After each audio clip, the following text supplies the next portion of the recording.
Hello YouTube, this is Scarecrow Kaiser. As you can see here, I have gotten back from a draft last night where you can see I did well. Me and Brandon Bastinelli took first, second, so it went well. Yeah. I will get into like advice for drafting to help you guys out when you go to yours, like either today or tomorrow or whatever. Yeah, alright. You're going to end up as, if you've ever played in another draft, you know that you're going to end up with like a lot of non-trigger grade zeros. You can't help it, it happens. And since you're only getting like your one trigger a pack, it's almost necessary because you're not going to have like very much defense otherwise. If nothing else, these guys are at least being your 10 shields to actually block something. As for what to use as a Vanguard, you have your basic like cards like if they boost a limit breaker, you can draw. Then you have like guys that you're probably not going to get to use. You could, but probably won't. Guys who are for archetypes.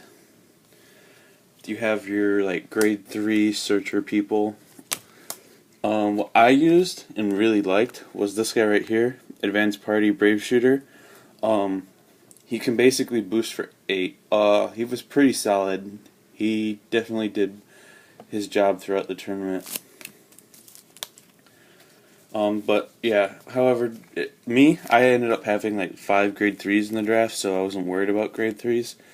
But if you end up having low, obviously, if you're worried about getting grade 3 searchers are a good way to go. Triggers. There's nothing I can really say about triggers, advice-wise. You get what you get. Hopefully they're more heals. As for like grade 1s, there's a lot of like good ones you can use. Like this guy right here, another one of the Brave shooters. He worked really well. He's like that grade 0, but a grade 1 for when he's attacking, so he can attack for like 10k. Basically, if he's like one of the first attacks of the turn, usually he was my first attack. So yeah, this guy worked very well. Then there's like some other things, guys you won't really get to use often. Depending though on what you ride, cards like her, and then there's like the Kagura one stuff that if you have the same kind of like archetype Vanguard, they can be 10 stake beaters, so those work well.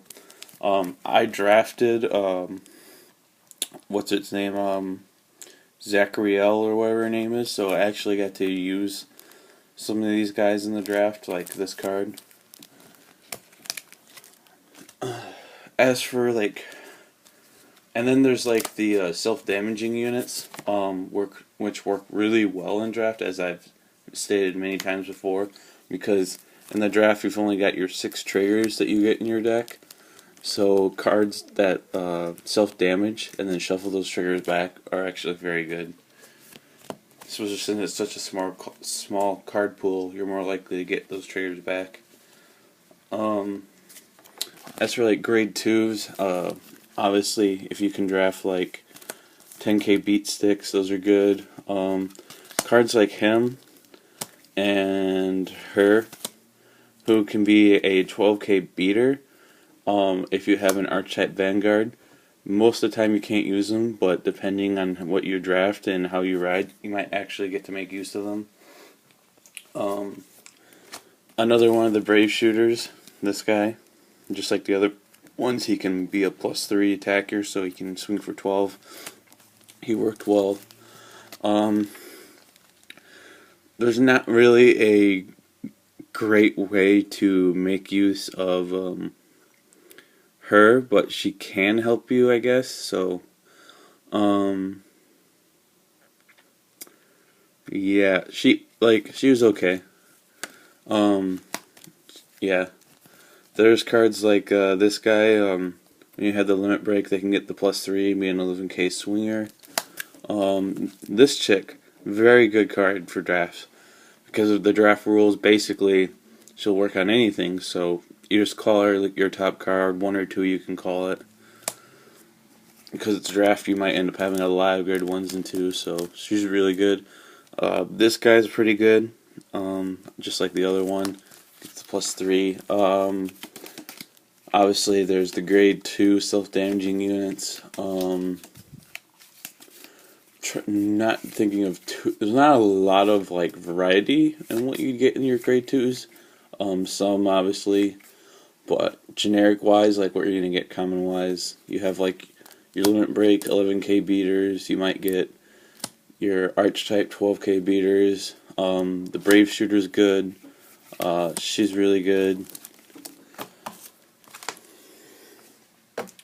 As for like grade 3s, there's guys like this guy who can be a 12k attacker. Obviously, that's useful on the rear guard. This guy is actually pretty good, decent. When he hits, you can give somebody +3. Like sometimes I didn't get like the perfect grade 3, but I could still ride this guy, which worked well because my opponent didn't want to, or so I would like. He wasn't like a great rear guard, but he was still like applied pressure because the opponent didn't really want to let him hit and power up over another rear guard. Cards like this guy who can counterblast and get the 3k can be really good. They can let you hit magic numbers, and sometimes your opponent will ride an 11k and you don't have a booster, but this guy can still get there because of it. The card that mostly rode me, like won me a lot of games, was Armor Break. Most decks in a standard play, I don't really like this card. However, in draft, this card is an absolute beast.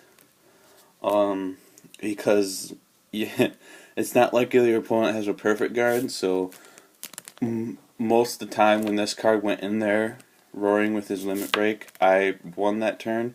If not from his attack, the opponent had to use up their entire hand just to like block him, and then my rear guards were able to pick up a trigger and go for the win. But this card was an absolute beast in draft. Yeah. So that's basically what I got for advice wise, so thank you for watching.